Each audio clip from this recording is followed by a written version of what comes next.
नमस्कार। आज हम बात करेंगे लग्न लॉर्ड के बारे में। लग्न लॉर्ड हमारी लाइफ को अपलिफ्ट करता है या डेवलप करता है और डिपेंड करता है कि ये किस घर में बैठा है। तो चलिए पहले हम जान लेते हैं कि लग्न लॉर्ड होता क्या है।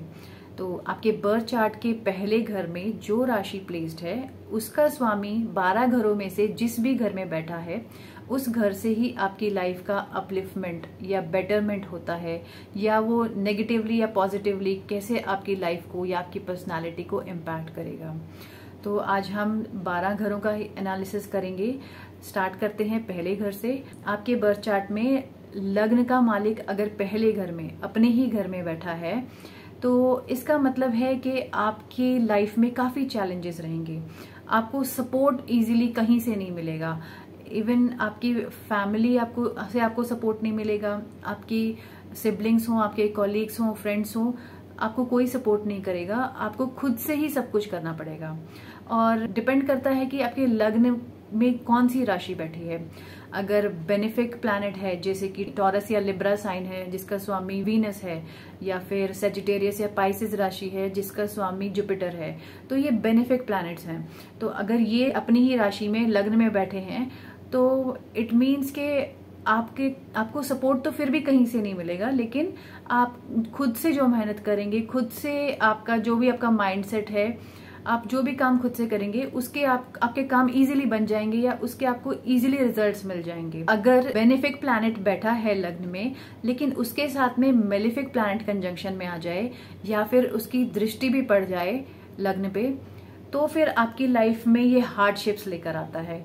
जैसे कि आपको सपोर्ट सिस्टम बाहर से भी नहीं मिलेगा और आप जो मेहनत कर रहे हैं, अपना जितने भी एफर्ट्स डाल रहे हैं, उसके रिजल्ट्स आपको इजीली नहीं मिलेंगे और काफी चैलेंजिंग लाइफ होगी। हार्डशिप से गुजरना होगा आपको। और ऐसे पर्सन को ना मतलब हर चीज खुद से सीखनी पड़ती है, खुद एफर्ट्स डालने पड़ते हैं। कोई उनको सिखाने वाला नहीं है या कोई मेंटोर करने वाला नहीं है या कोई आपको सपोर्ट कर दे आपकी मुसीबत के समय पर। आपको खुद से करना पड़ेगा। तो ये पर्सन अपने एक्सपीरियंसेस से सीखता है, बहुत गलतियां करेगा। अगर मेलिफिक प्लैनेट की दृष्टि पड़ जाए या कंजंक्शन में आ जाए तो ये पर्सन काफी गलतियां करता है और बहुत एक्सपीरियंस करने के बाद इसको समझ आती है। बहुत लेट इसकी लाइफ में ग्रोथ या प्रोग्रेस होगी। तो ऐसे केसेस में देखिए आप एक काम कर सकते हैं कि देखिए जो लग्न हमें मिल गया है उसके साथ ही हमें जीवन जीना होगा, लेकिन आप समझदारी के साथ काम कर सकते हैं। आपको कोई सपोर्ट नहीं कर रहा है लेकिन आप खुद तो अपना सपोर्ट सिस्टम बन सकते हो ना। तो आप सबसे पहले अपनी हेल्थ का ध्यान रखिए। देखिए कभी भी मेलिफिक प्लैनेट की दृष्टि पड़ती है या वो किसी भी प्लैनेट के साथ कंजंक्शन में बैठ जाए तो मोस्टली लोग सोचते हैं कि वेल्थ का इशू आए, पैसे से रिलेटेड इशू आएगा या रिलेशनशिप में इशू आएगा। ऐसा जरूरी नहीं है। आपकी हेल्थ को भी इम्पैक्ट कर सकता है वो। और हेल्थ जहां आपकी अफेक्ट होगी ना, उससे बाकी सारी चीजें अपने आप अफेक्ट होती ही होती हैं। चाहे वो आपका पैसा हो, पैसा तो ऑब्वियसली बाहर जाएगा ही, डॉक्टर्स को देना ही होगा आपको। साथ ही साथ आपका काम में मन नहीं लगेगा, आपकी रिलेशनशिप्स अच्छी नहीं होंगी अगर तबीयत ठीक नहीं होगी। तो हेल्थ का ध्यान रखना बहुत जरूरी है। आप एक्सरसाइज जरूर करिए और आपकी मेंटल हेल्थ का बहुत अच्छा ध्यान रखिए। आप मेडिटेशन कर सकते हैं और आप कोई ना कोई स्किल्स वगैरह सीखते रहिए और अपने खुद के अपलिफ्टमेंट के लिए। तो ये आपके लिए बहुत अच्छी रेमेडी है कि आप अपनी हेल्थ का ध्यान रखिए और ना नेगेटिव मत सोचिए। देखिए कुछ नहीं कर सकते, कहीं से कोई सपोर्ट आपको नहीं मिल रहा है, लेकिन आप अच्छा तो सोच ही सकते हो। अपने बारे में तो अच्छा सोच सकते हो या अपने परिवार, अपने आसपास के बारे में अच्छा सोच सकते हो। जैसा भी जीवन मिला है उसको आप खुद से अपलिफ्ट कर सकते हैं। और एग्जाम्पल के तौर पे अगर मैं बताऊं, लग्न का स्वामी जैसे सैटर्न है, उसके साथ में मार्स बैठ जाए तो ये पर्सन को हेल्प थोड़ी मिल जाती है, जैसे कि सिबलिंग से इनको हेल्प मिल जाएगी। और क्योंकि मार्स अपने आप में करेज है तो इनमें करेज भी आ जाएगा। जो एक ठंडक है ना बॉडी में, या करेज की कमी है, नीरसता है, इंफीरियोरिटी कॉम्प्लेक्स है, तो जो मार्स है वो इनमें करेज और कॉन्फिडेंस लेके आएगा, जो कि खुद भी इतना करेज होगा कि ये चैलेंजेस को फेस कर पाएंगे।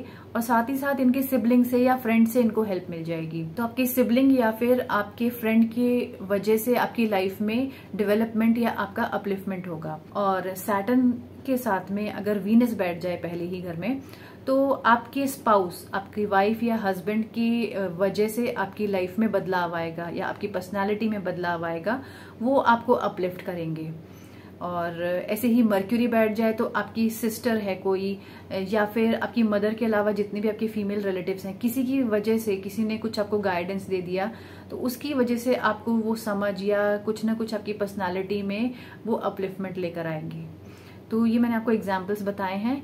और चलिए अब बात करते हैं सेकंड हाउस की। लग्न का मालिक दूसरे घर में बैठा है, तो ये पर्सन को अपनी फैमिली से बैकिंग चाहिए, या फूड, फैमिली और फिनेंस, ये तीनों इसके सपोर्ट सिस्टम है। तो या तो ये सीख करते हैं, सपोर्ट मिलता है नहीं मिलता है वो डिपेंड करता है कि लग्न का स्वामी कौन सा प्लैनेट है। साथ ही साथ अगर कोई मेलिफिक प्लैनेट तो नहीं बैठा है वहां पे कंजंक्शन में या दृष्टि में, तो उस पर डिपेंड करता है कि वो बैकिंग फैमिली से, ओरिजिनल फैमिली से वो सपोर्ट मिलेगा कि नहीं मिलेगा। और ये पर्सन को अच्छा खाना चाहिए। फूड इनकी लाइफ में अपलिफ्टमेंट या वो खुशी लेके आता है, इनकी पर्सनालिटी को अपलिफ्ट करता है। फूड हो गया, फाइनेंस हो गया।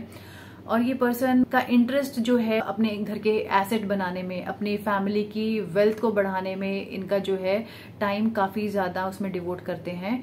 और अगर मान लीजिए लग्न का स्वामी मार्स है, जैसे कि स्कॉर्पियो या फिर एरीज राशि है, और मार्स जो है दूसरे घर में बैठा है, तो ये पर्सन बहुत रिस्पॉन्सिबल होता है और ये अपनी फैमिली की पूरी रिस्पॉन्सिबिलिटी उठाएगा। और इनको जो है ये अपनी फैमिली की वेल्थ को बढ़ाने में, एसेट को बढ़ाने में बहुत हेल्प करेगा अपनी फैमिली की, और पूरी जिम्मेदारी उठा लेगा। और लग्न का मालिक अगर सैटर्न है और दूसरे घर में बैठ जाए, तो ये पर्सन ऑब्वियसली रिस्पॉन्सिबल तो है, लेकिन थोड़े रिलेशनशिप इनके थोड़े कोल्ड रहेंगे फैमिली के साथ। पर ये पर्सन ना पैसे बहुत बचाएगा, थोड़ा कंजूस टाइप का होगा, पैसा कहाँ इन्वेस्ट करना है कहाँ नहीं करना है, खर्चा भी कम करेगा और थोड़ा पैसा ना संभाल के चलेगा। अब बात करते हैं तीसरे घर की। लग्न का मालिक अगर तीसरे घर में बैठा है, तो ये पर्सन का अपलिफ्टमेंट अपने स्किल सेट या हॉबीज, अपने इंटरेस्ट या कम्युनिकेशन जैसे स्किल्स, या इनकी कोई भी हॉबीज हैं, डांसिंग हो गया, म्यूजिक हो गया, पेंटिंग, तो ऐसे ये सब परस्यू करने से इनकी लाइफ में अपलिफ्टमेंट आएगा और या इनकी पर्सनालिटी में वो डेवलपमेंट लेके आएगा। और साथ ही साथ आपका जो यंगर सिबलिंग है वो भी आपकी लाइफ में कंट्रीब्यूट करेगा, अगर वो सपोर्टिव है। अगर आपका यंगर सिबलिंग अच्छा है या बुरा है डिपेंड करता है, तो वो किस तरीके से कंट्रीब्यूट करेगा उस पर भी डिपेंड करता है। और वो अगर सपोर्टिव है तो वो आपकी लाइफ को अपलिफ्ट करेगा। और देखिए आपको ना तीसरे घर से एनर्जी आ रही है, आपको तीसरे घर से ही एनर्जी मिल रही है आपकी लाइफ को, तो आप इसके लिए अपनी जो भी आपके इंटरेस्ट हैं, आपकी हॉबीज हैं, वो आप जरूर परस्यू कीजिए।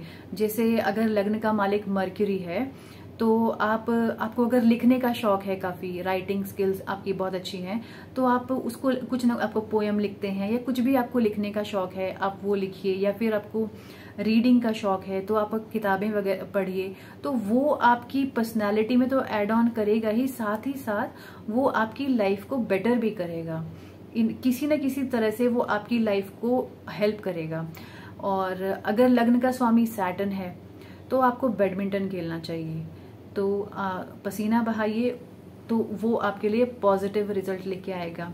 और अगर लग्न का स्वामी मार्स है, तो काफी एनर्जेटिक प्लैनेट होता है मार्स, तो आपको टाइकोंडो, कराटे या फिर जिम, ये हॉबीज परस्यू करनी चाहिए या इनमें इन्वेस्ट करना चाहिए अपना थोड़ा टाइम, क्योंकि आपको एनर्जी वहीं से मिलेगी, तीसरे घर से ही मिलेगी। तो आप उस घर के जो भी एस्पेक्ट्स हैं, ये हॉबीज या आपके इंटरेस्ट हैं, उसको आप जरूर परस्यू कीजिए।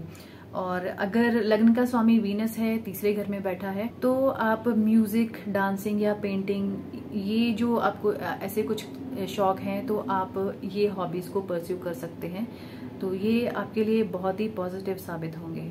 अब बात करते हैं फोर्थ हाउस की। इस पर्सन को अपने घर में बहुत कंफर्टेबल फील होता है और इनके लिए अपना घर छोड़ के जाना जॉब की वजह से या पढ़ाई की वजह से बहुत डिफिकल्ट लगता है इनको, और ये मतलब अपना कंफर्ट छोड़ना नहीं चाहते हैं। और इस पर्सन को ना एक रेमेडी करनी चाहिए कि ये अपने घर में कुछ ना कुछ छोटे मोटे चेंजेस रेगुलर बेसिस पे कराते रहें। कुछ ना कुछ, जैसे कंस्ट्रक्शन करा दिया, कुछ टाइल्स चेंज करा दी कहीं की, या कहीं पे कोई नई शेल्फ ऐड कर दी। तो ऐसे छोटे मोटे काम आप ना कराते रहिए, ये आपके लिए रेमेडी की तरह काम करेगा। क्योंकि आपके घर में ना केओस लेके आएगा अगर आप ऐसा नहीं करते हैं तो, क्योंकि काफी केओस होगा। और अगर लग्न का मालिक मार्स है, 4th हाउस में बैठा है, तो इट मीन्स आपको गुस्सा तो बहुत आता है, और घर के इन्वायरमेंट में ही आपको गुस्सा ज्यादा आता है।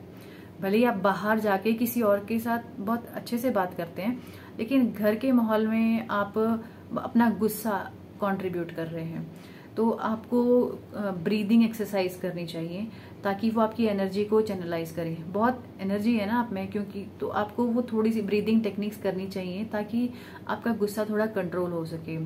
और आपको ना थोड़े मैकेनिकल काम करने चाहिए, जैसे कि आपके व्हीकल को आप साफ रखें, और इनफैक्ट आपको ड्राइविंग जैसे काम करने चाहिए। जैसे आपको अपने घर की ये पर्सन अपने घर की रिस्पॉन्सिबिलिटी बहुत अच्छे से उठाता है। तो आपके लिए एक रेमेडी काम आती है कि आपके घर के कोई भी काम है, जैसे किसी को कहीं बाहर जाना है, हॉस्पिटल लेके जाना है मदर को, या किसी को रिसीव करने जाना है, कोई गेस्ट आए हैं, तो आप ड्राइविंग किया करें। तो आप ड्राइविंग करेंगे ना, तो ये समझ लीजिए आपका लग्न अपलिफ्ट हो रहा है इससे।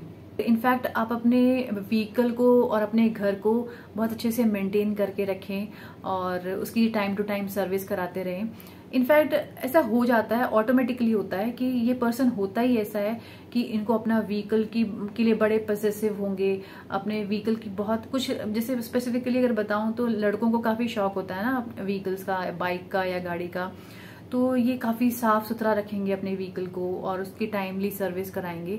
बाकी कोई और काम करें ना करें, लेकिन व्हीकल के लिए बड़े पॉसेसिव होते हैं। और तो ऐसे ही आपको अपने घर में भी कुछ ना कुछ छोटे मोटे चेंजेस या बेटर करने के लिए, या कुछ ना कुछ रेनोवेशन कभी करा दिया। ऐसा नहीं कि हमेशा आप कंस्ट्रक्शन ही करते रहें, बट आप छोटे मोटे चेंजेस आप करेंगे तो वो एक रेमेडी की तरह काम करेगा, और आपकी लाइफ में जो भी आने वाली बाधाएं हैं ना, उससे आपको पार ले जाएगा। और आप अपने घर को मेंटेन कर सकते हैं। कुछ नए नए आप डेकोरेटिव आइटम्स लेके आइए अपने घर में, नई पेंटिंग्स वगैरह लगाएं, या निरंतर मतलब कुछ ना कुछ छोटे मोटे चेंजेस करते रहें। 4th हाउस मासिस का भी है, तो ऐसे में ये पर्सन ना समाज से काफी जुड़ा रहता है। तो आपको कुछ ना कुछ सोसाइटी के लिए अच्छे काम करते रहना है। काफी अच्छा बिहेवियर रखिए आप सोसाइटी के, समाज के लोगों के साथ। इनफैक्ट ऐसा भी देखा गया कि ये पर्सन सोसाइटीज होती हैं, तो उसका ये मेंबर होगा या सेक्रेटरी होगा, ये पर्सन किसी ना किसी तरीके से सोसाइटी से जुड़ा ही रहता है, और जिसकी वजह से इनके अंदर वो कॉन्फिडेंस भी बहुत आता है। ये पर्सन ना समझदार काफी है, लोगों से घुल मिल के बात करता है, जुड़ा रहता है, और इनका कॉन्फिडेंस बहुत अच्छा रहेगा। और साथ ही साथ काफी ज्ञानी भी होते हैं, ये सबको समझाएंगे और अपनी थोड़ी विजडम दूसरों को देते हैं। इनके लिए ये जो काम है सोसाइटी से जुड़ना, ये कॉन्फिडेंस तो लाता ही है, साथ ही साथ आपकी लाइफ को भी बेटर करता है। अब बात करते हैं 5th हाउस की। लग्न का मालिक अगर 5वें घर में बैठा है, आपको पढ़ने का शौक होगा, या आपको पढ़ना चाहिए। अगर आपको शौक है पढ़ने का, तो आपको थोड़ा टाइम देना चाहिए। बुक वगैरह कोई अच्छी बुक्स आप रीड करें। और साथ ही साथ आप अगर बिजनेस आपका सही नहीं चल रहा है, तो आप बच्चों को पढ़ा सकते हैं, या ट्यूशन्स पढ़ा सकते हैं, या फिर अपने खुद के बच्चों को पढ़ाइए। आप अपने बच्चों की एजुकेशन में कुछ न कुछ कंट्रीब्यूशन दीजिए अपना, या तो जैसे उनको अच्छे कॉलेज में एडमिशन कराना। उनकी लाइफ एक तरफ से आप इंश्योर कर रहे हो, तो आपको उससे क्या होगा, आपकी लाइफ में अपलिफ्टमेंट आएगा। इसके साथ ही किसी और पर्सन के लिए, सोसाइटी के लिए आप कुछ अच्छा काम कीजिए। जैसे कि, क्योंकि देखिए 5वां घर हमारे विजन का है, राजा का घर कहा जाता है। राजा के पास विजन होता है कि वो कैसे अपने राज्य को जो है कैसे वो डेवलप कर सकता है, और वो समाज के लिए काफी काम करता है, समाज को अपलिफ्ट करने के लिए। इनफैक्ट आपको लोगों के न्याय के लिए कुछ ना कुछ काम करना चाहिए। जैसे कोई गरीब पर्सन है, तो उसके साथ कुछ बुरा हो रहा है, तो आप कुछ कंट्रीब्यूट कर सकते हैं कि उनके साथ बुरा कोई कर रहा है, तो आप कैसे उनको न्याय दिला सकते हैं, या फिर उस गरीब किसी बच्चे की पढ़ाई में आप कंट्रीब्यूट कीजिए। आपकी लाइफ में अपलिफ्टमेंट आएगा, या आपको कॉन्फिडेंस आएगा। तो आप खुद भी पढ़ सकते हैं, आप कुछ ना कुछ नया सीखते रहिए। सीखना ही पांचवा घर है। कुछ ना कुछ नया सीखिए, साथ ही साथ आप पढ़िए। बुक रीडिंग बहुत इंपॉर्टेंट है। कुछ ना कुछ आप ज्ञान लेते रहिए और दूसरों के लिए अच्छा कीजिए, स्पेसिफिकली बच्चों के लिए। तो उससे आपका जो कारोबार है, आपका कोई बिजनेस है, आपका जॉब है, उसमें भी आपको ये अपलिफ्टमेंट देगा। अब बात करते हैं छठे घर की। छठा घर रोग, ऋण और शत्रु का होता है। तो ये पर्सन का पैसा किसी ना किसी तरीके से लोन में या डेट में किसी लॉयर के पास जाएगा, लिटिगेशन में जाएगा या फिर डॉक्टर्स के पास जाएगा। और अगर बेनिफिक प्लैनेट बैठा है वहां पे या बेनिफिक राशि बैठी है, तो हो सकता है कि आपकी लाइफ थोड़ी बेटर या स्मूथ चल रही हो, बट फिर भी आपको अमावस, पूर्णिमा और संक्रांति पे कुछ न कुछ पैसे का या खीर का दान करना चाहिए। क्योंकि देखिए, ये हाउस पास्ट लाइफ के पेंडिंग कर्मा का है, तो आपको कहीं ना कहीं किसी न किसी तरीके से इन चीजों में पैसा देना पड़ेगा। अगर आप अपनी इच्छा से नहीं देते हैं तो फिर आपसे ब्याज समेत वसूला जाएगा। जैसे कि कुछ लोन आ गया तो भारी लोन आपको लेना पड़ गया, तो वो भी एक चुका ही रहे हैं आप, पेंडिंग कर्मा अपने वो भी निपटा रहे हैं। और या फिर कोई लिटिगेशन में आप किसी केस में फंस गए तो उसमें आपको लॉयर्स के पास आपका पैसा जाएगा। और अगर बीमार हो गए तो डॉक्टर्स के पास जाएगा, ठीक है। और या फिर किसी कर्जे की वजह से आपको कहीं ना पैसा देना पड़ेगा। तो देखिए, होता ये है कि जब तक ये पर्सन की लाइफ स्मूथ चल रही है ना, तो ये कुछ भी डोनेट करना नहीं चाहते अपनी इच्छा से। बट अगर आप ऐसा कर रहे हैं, आपकी लाइफ स्मूथ चल रही है, तो आपको ये जरूर करना चाहिए। अमावस, संक्रांति और पूर्णिमा के दिन आप खीर का दान कर सकते हैं किसी गरीब को या फिर किसी मंदिर में। अदरवाइज क्या होता है कि फिर एक साथ ही आपसे वसूला जाएगा। कोर्ट के चक्कर, डॉक्टर्स के, हॉस्पिटल्स के चक्कर कटेंगे, फिर आपको हैवी पेमेंट देनी पड़ती है ना, आपको पता है। साथ में आपकी हेल्थ भी खराब होगी, साथ में डॉक्टर को भी काफी ज्यादा पैसा देना पड़ेगा। या फिर आप किसी प्रॉब्लम में फंसे हुए हैं, कोर्ट की कचहरी के चक्कर कट रहे हैं, वो अलग, और साथ ही साथ कितनी हैवी फीस देनी पड़ती है लॉयर्स को। तो ये आपके पास पेंडिंग कर्मास हैं। आप थोड़ा थोड़ा करके कंट्रीब्यूट करते रहिए। खीर का दान कर दीजिए या फिर किसी गरीब को थोड़े पैसों का दान कर दीजिए। आपको महीने में इन 3 दिनों ना जरूर दान करना चाहिए। इससे आपके कर्म कट रहे हैं। तो और ये आपको नहीं पता कि ये आपकी लाइफ में अगर स्मूथ चल भी रही है ना, तो ये आपकी लाइफ को स्मूथ रखेगा, आपकी लाइफ में आने वाली बाधाओं को काट देगा। लग्न का स्वामी अगर कोई मेलेफिक प्लैनेट है तो छोटी मोटी प्रॉब्लम्स इनकी लाइफ में आती ही रहती हैं। और जैसे ही ये थोड़ा सा सोचते हैं कि अभी थोड़ा बेटर हो जाएगा, या मतलब कितना भी अच्छा हो रहा हो, कुछ ना कुछ बीच में कुछ ना कुछ प्रॉब्लम आती रहेगी इनकी लाइफ में, और उससे भी आपका कर्मा का जो डेट है वो चुका रहे हैं। मोस्टली से देखा गया कि लग्न का स्वामी छठे घर में बैठ जाए, लाइफ में भले ही प्रॉब्लम्स बहुत आती हैं, लेकिन इनको जॉब बहुत अच्छी मिलती है, गवर्नमेंट जॉब लगती है, जबकि मतलब अच्छी जॉब मिलती है इनको, सोसाइटी में थोड़ा नाम होता है इनका, एक ऐसी अच्छी पोजीशन पे इनको जॉब मिलती है। अब बात करते हैं 7वें घर की। 7वें घर में लग्न का मालिक बैठा है, तो इट मीन्स के आपकी लाइफ में अपलिफ्टमेंट आपके स्पाउस की वजह से, आपके हस्बैंड या आपकी वाइफ की वजह से आएगा, और उनकी वजह से ही आपकी पर्सनालिटी में अपलिफ्टमेंट आएगा, या कुछ ना कुछ चेंजेस भी आ सकते हैं, और वो अच्छे या बुरे भी हो सकते हैं चेंजेस। डिपेंड करता है कि मेलेफिक प्लैनेट बैठा है या बेनिफिक। ये पर्सन के लिए एक रेमेडी काम आती है कि जो भी इन्विटेशन आए शादियों के, आपको शादियां अटेंड करनी चाहिए।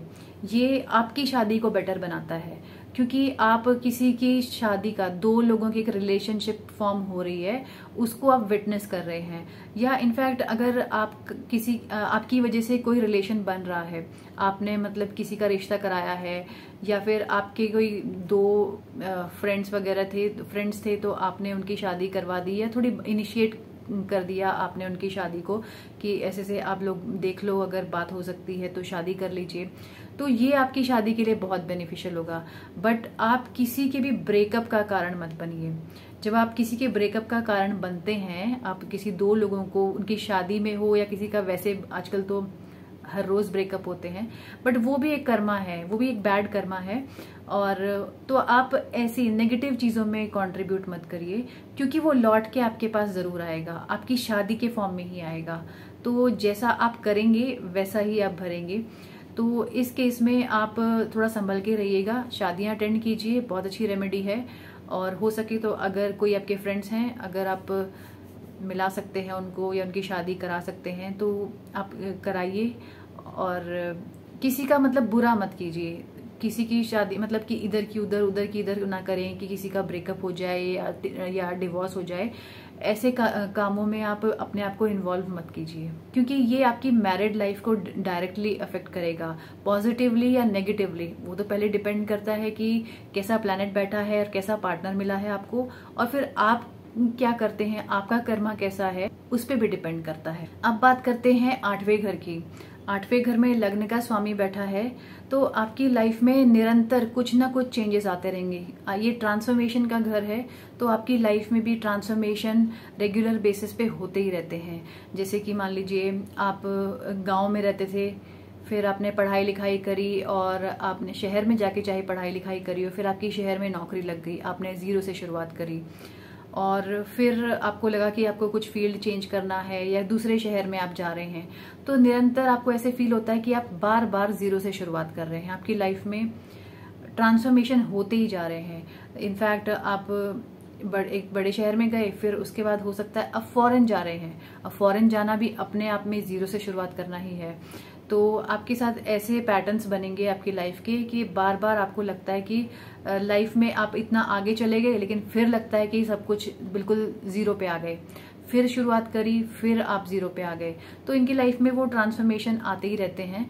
और साथ ही साथ डिपेंड करता है कि कौन सा प्लैनेट जो है लग्न का स्वामी है, या फिर कंजंक्शन में अगर कोई मेलेफिक बैठ जाए, तो डिपेंड करता है कि फिर किसकी वजह से आपकी लाइफ में ट्रबल आएगा। जैसे अगर लग्न का स्वामी वीनस है, 8वें घर में बैठ गया, या फिर लग्न का स्वामी कोई भी प्लैनेट है लेकिन उसके साथ में वीनस बैठ जाए, तो आपके स्पाउस की वजह से आपको ट्रबल्स आएंगे। कुछ ना कुछ आपकी लाइफ में चिक चिक चिक चिक कुछ ना कुछ प्रॉब्लम हो रही है आपकी रिलेशनशिप में, तो उसकी वजह से आपको कुछ ना कुछ सीखने को मिलेगा।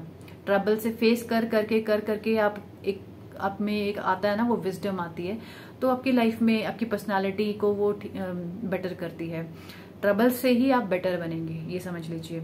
और अगर सूर्य बैठा है 8वें घर में, तो आपके फादर की वजह से आपको ट्रबल्स आएंगे, और जिसकी वजह से आपकी लाइफ बेटर होगी, अपलिफ्ट होगी।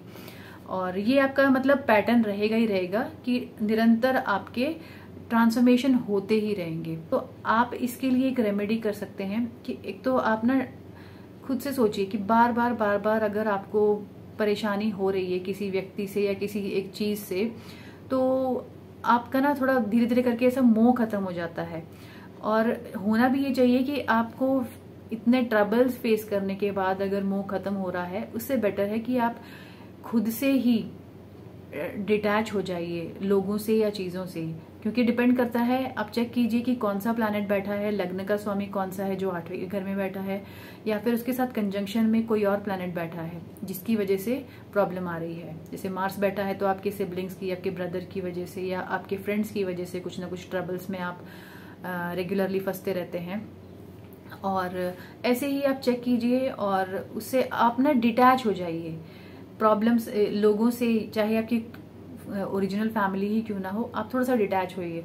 ऐसा मैं नहीं कह रही हूँ कि आप उनसे रिलेशंस खत्म कर दीजिए, नहीं, आप रिलेशंस में रह के भी अपने काम कीजिए, अपनी रिस्पॉन्सिबिलिटी निभाइए, लेकिन अफेक्ट मत होइए। जब आप अफेक्ट होना बंद कर देते हो ना, इट मीन्स कि आप डिटैच हो रहे हैं, तो ये आपका कर्मा भी कट रहा है। और साथ ही साथ आप भगवत गीता पढ़िए।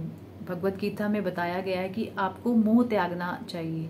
तो 8वें घर में अगर लग्न का स्वामी है, तो ये आपके लिए मस्ट है कि आपको डिटैच होना ही पड़ेगा और मोह त्यागना पड़ेगा, और उससे ऊपर उठकर आपको अपनी लाइफ को बेटर करना होगा। अब बात करते हैं 9वें घर की। लग्न का मालिक अगर 9वें घर में बैठा है, तो ये पर्सन की लाइफ में चैलेंजेस आते हैं स्पेसिफिकली कि अगर जैसे हमारी सोसाइटी जिस तरीके से चल रही है, जो भी कल्चर है, ट्रेडिशंस हैं या रिचुअल्स हैं हमारे कल्चर्स के, डिफरेंट कल्चर्स के, तो ये पर्सन के लिए ना वो कल्चर को फॉलो करना है या नहीं करना है, इसी कश्मकश में ये जो पर्सन है बहुत कंफ्यूज रहता है।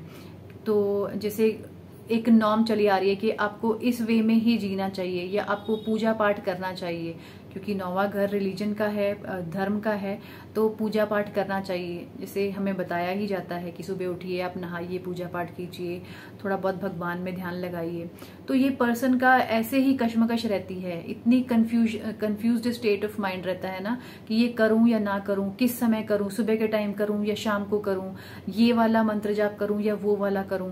और जो सामाजिक व्यवस्था जैसे या जो भी ट्रेडिशंस बने आ रहे हैं ना, तो इनको उससे ना मतलब डिसाइड करना होगा कि मेरे को ये करना है या नहीं करना है।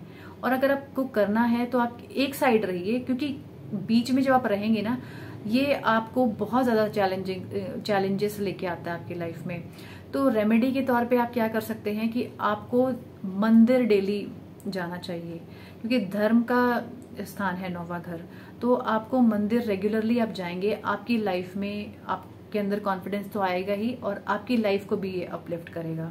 और आप देख लीजिए कि आपको जो नॉर्मल सामाजिक व्यवस्था में जो बंधन बनाए गए हैं, ट्रेडिशंस बनाए गए हैं, उनसे ऊपर उठ जाइए, ताकि आप मतलब जो नॉर्मल चीजें हैं, आप नॉर्मल सोचते ही नहीं हैं, आप कभी इस एक्सट्रीम साइड सोचते हैं, दोनों ही साइड, कि ये करना है तो बहुत अच्छे से करना है और अगर नहीं करना है तो बिल्कुल नहीं करना है। तो आप डिसाइड कीजिए कि या तो आप बंधन से बिल्कुल मुक्त हो जाइए, या फिर अगर कर रहे हैं उसको तो जितना कर पाए उतना करें, लेकिन अपने माइंड को इतना कंफ्यूजन में ना रखें। और आपकी वो कंफ्यूजन को क्लैरिटी में कैसे चेंज आएगा, आप मंदिर जाएंगे तो वो क्लैरिटी आपको मिलेगी, और जिससे कि आपको फेम भी मिलेगा। नौवां घर भाग्य का है, ये आपके भाग्य को भी उदय करेगा।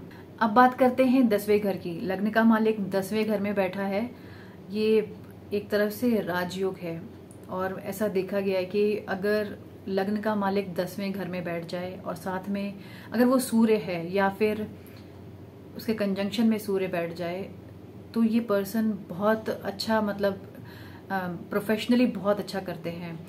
अगर स्पेसिफिकली मैं एग्जाम्पल के तौर पे बताऊं तो काफ़ी सारे कंट्रीज के प्राइम मिनिस्टर्स या प्रेसिडेंट्स जो होते हैं, उनके बर्थ चार्ट में ये कॉम्बिनेशन देखने को मिलता है। लग्न का स्वामी 10वें घर में होगा, या वो सूर्य हो सकता है, या फिर लग्न के स्वामी जो 10वें घर में बैठा है उसके साथ सूर्य बैठा है।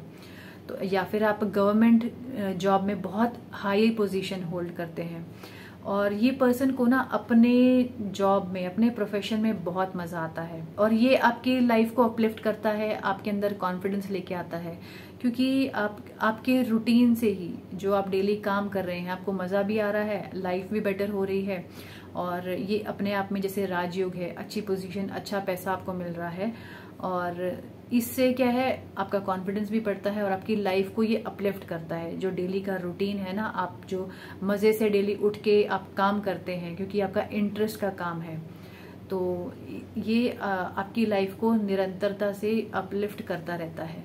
अब बात करते हैं 11वें घर की। लग्न का मालिक अगर 11वें घर में बैठा है, तो ये पर्सन को का फोकस मोस्टली अपने फ्रेंड सर्कल में रहेगा। इनका जो नेटवर्क है, चाहे वो बिजनेस से रिलेटेड हो या इनका फ्रेंड सर्कल हो, उसमें काफी फोकस रहता है इनका। अपने डिजायर्स को फुलफिल करने में इनका बहुत फोकस रहता है। इनफैक्ट ये बढ़ चढ़कर लोगों की हेल्प करते हैं, और अगर नेगेटिव प्लैनेट या कोई मेलेफिक प्लैनेट का अगर कनेक्शन बन जाए 11वें घर से, तो आप दूसरों की हेल्प तो कर रहे हैं, लेकिन उस हेल्प की वजह से आप किसी प्रॉब्लम में भी फंस सकते हैं। तो आपको देखना होगा कि आपको किसकी हेल्प करनी है, कौन पर्सन आपका खुद का मतलब आपके लिए आपका रियल वेल विशर है। जरूरी नहीं कि आपका बहुत बड़ा अगर फ्रेंड सर्कल है या बिजनेस नेटवर्क है तो सब आपके अच्छे दोस्त या अच्छे वेल विशर ही हैं। तो आपको थोड़ा इस चीज पे ध्यान देना चाहिए और सोच समझकर ही लोगों की हेल्प करनी चाहिए। देखिए, हेल्प करना अच्छी बात है, लेकिन अगर आप किसी की हेल्प कर रहे हैं और आगे से कुछ ट्रबल आ गया तो फिर तो वो हेल्प आपने अच्छे के बदले आपको बुराई ही मिलेगी ना। तो आप इन चीजों का भी ध्यान रखिए। अब बात करते हैं लास्ट हाउस यानी कि 12th हाउस की। लग्न का स्वामी अगर 12वें घर में बैठा है तो ये पर्सन की पर्सनालिटी डेवलप होती है फॉरेन कंट्री में जाके। तो 12वां घर विदेश का है, तो अगर आप अब्रॉड जाते हैं वहां से आपका जो है कनेक्शन जैसे बनता है अब्रॉड से, या इनफैक्ट आप अगर नहीं जा रहे हैं तो आप ऐसा कुछ काम कर रहे हैं, ऐसा कोई प्रोजेक्ट कर रहे हैं जो फॉरेन कंट्री के लोगों से जुड़ा हुआ है, तो आप इस तरह के काम में इन्वॉल्व हो सकते हैं। और स्पेसिफिकली इनके साथ होता क्या है कि इनको ना लाइफ में ऐसी सिचुएशंस आती हैं कि जहां ये अनकंफर्टेबल फील करते हैं। इनको लाइफ में अनकंफर्टेबल मतलब बार बार ऐसी सिचुएशंस पैदा होती रहती हैं, चाहे वो अब्रॉड जाना हो वहां पे, क्योंकि एकदम आपको कंफर्ट नहीं मिलेगा अगर आप दूसरी कंट्री में जाते हैं, तो ऑब्वियसली आपको थोड़ा अनकंफर्टेबल तो होगा ही शुरू में ही। आप इस तरह के काम में इन्वॉल्व होंगे या इस तरह के डील्स करेंगे बिजनेस में, ऐसे प्रोजेक्ट्स लेंगे जो कोई और लेने को तैयार ही नहीं है। ऐसा लग रहा है कि उस काम को कोई और नहीं कर रहा है, वो आप ही कर रहे हो उसको, और आप में वो कैपेसिटी है या वो कैपेबिलिटी है कि आप उसको एक नेक्स्ट लेवल तक लेके आएंगे जिसके रिजल्ट्स आपको मिलेंगे। तो निरंतर रूप में आपको अनकंफर्टेबल फील करते रहना होगा। जैसे अनकंफर्टेबल आप होते हो ना जितना, उतना ही आपकी पर्सनालिटी डेवलप होती है। और डिपेंड करता है कि ये जर्नी आपकी जो है ये स्मूथ है या रफ है, वो मेलिफिक प्लैनेट बैठा है या बेनिफिक प्लैनेट बैठा है। इनफैक्ट अगर वीनस प्लैनेट बैठ जाए ना आपका लग्न लॉर्ड के साथ में 12वें घर में, तो आपको अपने स्पाउस पे खर्चा करना चाहिए, क्योंकि एक्सपेंसेस का भी हाउस है ये। वीनस वहां पे आ गया तो अगर आप हस्बैंड हैं तो अपनी वाइफ पे कुछ न कुछ उनको गिफ्ट करते रहिए, एक्सपेंसेस करते रहिए। ये आपकी पर्सनैलिटी को भी अपलिफ्ट करेगा और आपका बैंक बैलेंस भी बढ़ाएगा। वीनस आपकी लाइफ में वो लग्जरी या वो वेल्थ भी लेके आता है, तो आप ये रेमेडी के तौर पे कर सकते हैं। आप निरंतर आप इवन अगर आप वाइफ भी हैं तो अपने हस्बैंड के लिए कोई कुछ ना कुछ गिफ्ट देते रहें, उनको खुश रखिए। मतलब आप तो क्या है, आपके जो प्रॉब्लम्स है ना वो भी कट ऑफ हो जाएंगे या थोड़े कम हो जाएंगे, और साथ ही साथ आपका बिजनेस और आपकी लाइफ उनको भी अपलिफ्ट करेगा ये। तो चलिए, हमने 12 के 12 घर कवर कर लिए हैं। अगर कोई आप क्वेश्चन पूछना चाहते हैं तो कमेंट में लिख के बताइएगा, मैं जरूर आंसर करूंगी। और आप बताइएगा कि आपका लग्न लॉर्ड कौन से घर में बैठा है और कहाँ मैचिंग हो रही है आपकी पर्सनालिटी से। तो चलिए, वीडियो को यहाँ पे एंड करती हूँ, और ये वीडियो कैसा लगा आप जरूर बताइएगा। इस वीडियो को लाइक और शेयर कीजिए, और ऐसे ही एस्ट्रोलॉजी के वीडियोस देखने के लिए आप मेरे चैनल को सब्सक्राइब कर सकते हैं। Thanks for watching.